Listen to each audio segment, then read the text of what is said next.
And we back like bra straps. It's Voch Lombardi bringing something new to the channel. I'm here to talk about some rookies and what rookies are going to have some of the biggest immediate impacts on some of these football teams. Hey, man, I think I've crunched enough film and I think I've been in enough championship games to have a qualified fantasy football opinion. So let's jump into it. I got a couple thoughts I want to share with y'all.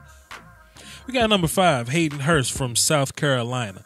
I think the Baltimore Ravens, going tight end very early in the draft. I think they had an identity that they're trying to reach for. Now, if they did any type of film study on Hayden Hurst, I know a lot of y'all have. Hayden Hurst wasn't brought here to just block the hell out of people. He was brought to be a big physical presence down the field. So, you can look at this a couple ways. It could be looked at as giving Mean Joe Flacco some help. Or it can, in case of anarchy or fan boos, we can bring Lamar Jackson up in here. They actually doubled down at tight end this year. So maybe in case they do have to go into the contingency plan so there won't be a riot up in here and bring Lamar Jackson in mid-game or mid-season, that he does have this big-ass target in the middle of the field that he can throw to. Rookie quarterback's best friend is a tight end and a running back out of the backfield. They got running backs that can do it, but they needed a tight end. I think Ravens fans are pretty much done with the Max Williams project.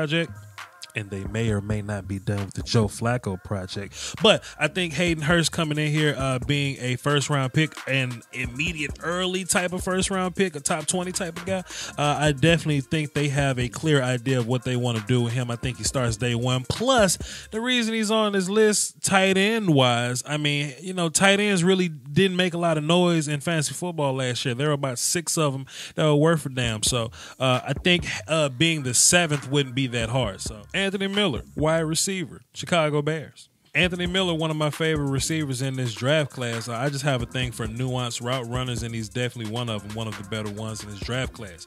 I think this move was made with Money Mitch in mind. I think the receivers that they have, the ones that are worth talking about, I think they all have clear, defined roles. If we can have a moment of silence for Kevin White.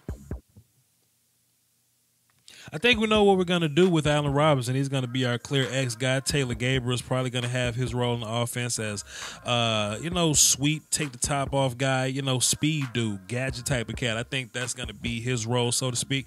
But when you look at what Money Mitch did well in North Carolina, it was getting rid of the ball quick in a very timing-like fashion. He would look for hands and numbers, and if you were open, he got the ball to you, and now it's time to sip a little bit of yak. Get some yards after if you don't mind. Anthony Miller did those things in Memphis, and I think he's going to be the safety valve for Mitch Trubisky. I don't necessarily know how the Bears fans really feel about their tight end situation. Deion Sanders is there. Adam Shaheen was drafted last year. Kind of depending on what you feel about that. But as a flat out receiver, we saw Ryan Switzer be that guy for Mitch Trubisky in Carolina. Pardon me.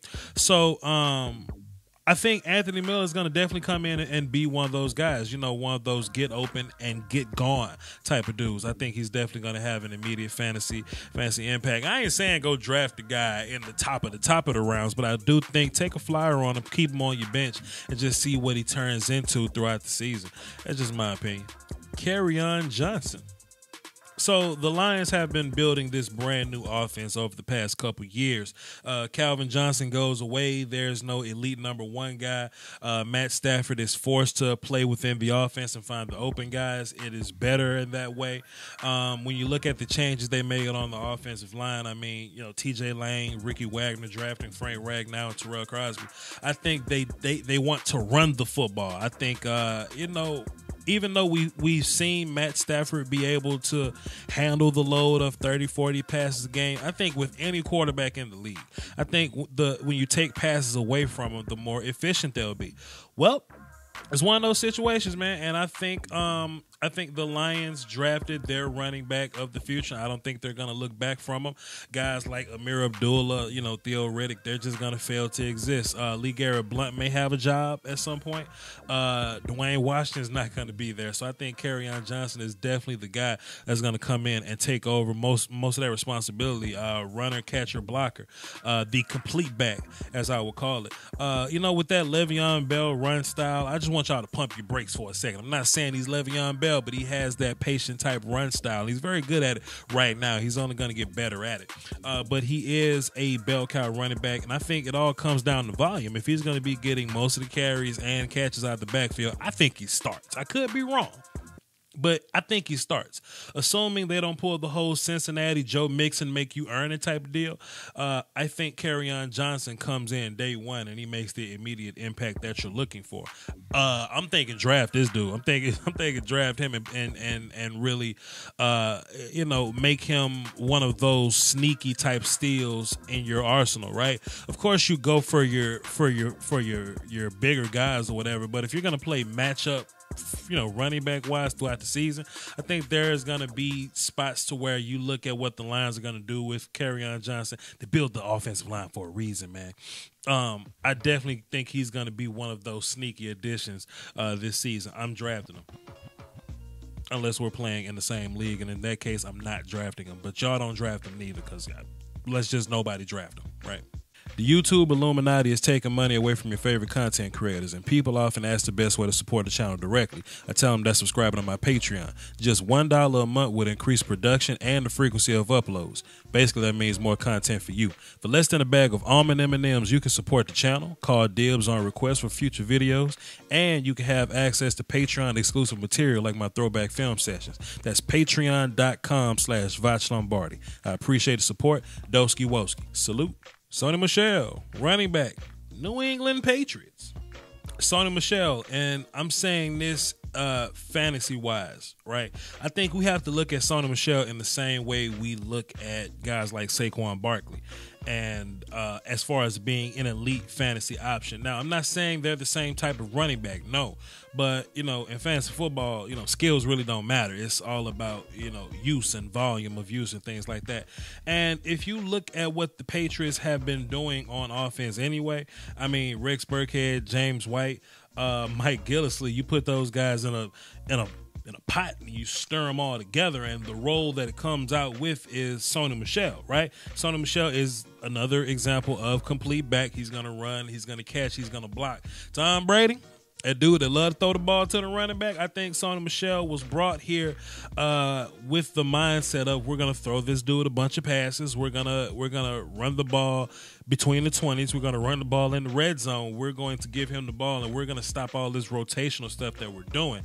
Now, the whole running back by committee approach has been working, but I think that's out of I don't want to say desperation or anything like that. I just don't think they've had many opportunities to get top tier backs. You know what I mean? But they got one now, and I don't think you go and get a top tier back in the first round and not use them all the damn time. So, like I said, it comes down to volume and opportunity. You're gonna feed Sony Michel the ball. He's a just because he was a pass catcher in college doesn't mean he's a third down back or like some spell change of pace type of dude. He's a bell cow running back. Just that Nick Chubb on that team too. You know what I mean? So if you have Sony Michel on the New England Patriots football team, 23 carries, 10 or so catches. Because let's not forget the Patriots do that whole I'm going to throw the ball to you as an extension of my run game type of deal. I think Sony Michel is probably going to get more opportunities in his offense than any running back in this rookie class. I really do mean that. So skill set wise, we're not even talking about that. It's just how much he's going to get his hands on the football, which I think makes him a top tier option. Get your hands on him before your league mates do. I feel confident in saying that. Left guard, Connor Williams, Dallas Cowboys. Man, oh man, oh man. Connor Williams put the nipple on the titty, and let me tell you why. The offensive line is the only position grouping where if one of us look bad, we all look bad. I don't care how many guys got Pro Bowls on an offensive line. One weak link can make us look ridiculous. Connor Williams, what he does is that he completes this damn infinity gauntlet that we call offensive line or a run game in Dallas, right? The weak spots that we had were depth and left guard last year. And I'm saying we as a Cowboys fan, so whatever. The weak spots that the Cowboys had were depth at offensive line altogether and starting left guard. That was the big problem, right? And we saw that when things hit the fan and we didn't really have adequate replacement across the board, things got kind of kind of crappy, right? So if something happens to your left tackle here, cool. There's somebody that can play left tackle. Connor Williams can move over and play right tackle. Connor Williams can play both guards for you. I feel even confident about putting Connor Williams at left tackle, so you kind of fix your left guard and depth problem at the same time drafting this kid. So what this means impact-wise, right? Because clearly Dak and Zeke looks different with Chaz Green playing left guard. It just is what it is. If you complete this damn Megazord, right? Just this 5 pieces that come together to make this collective fist. I call it the 5 first-round picks. Right? They're not all first-round selections, but they damn first-round picks. Lael Collins supposed to be a first-round pick. Connor Williams, in my opinion, if he didn't get hurt and people expect him to move 300-pound objects with his legs hurt, he was going to be a first-round pick. Gave us that bad tape in 2017. The other 3 guys on that line, you know, Frederick, Martin, Smith, those are all Pro Bowls. We already know about those guys, right? But you put together this damn Voltron robot, okay? It's going to be terrifying. It's going to be terrifying if you add a pissed off Ezekiel Elliott behind those 5 guys, right? And, you know, of course, Connor Williams doesn't play a fantasy football position in which he can come in and get you numbers.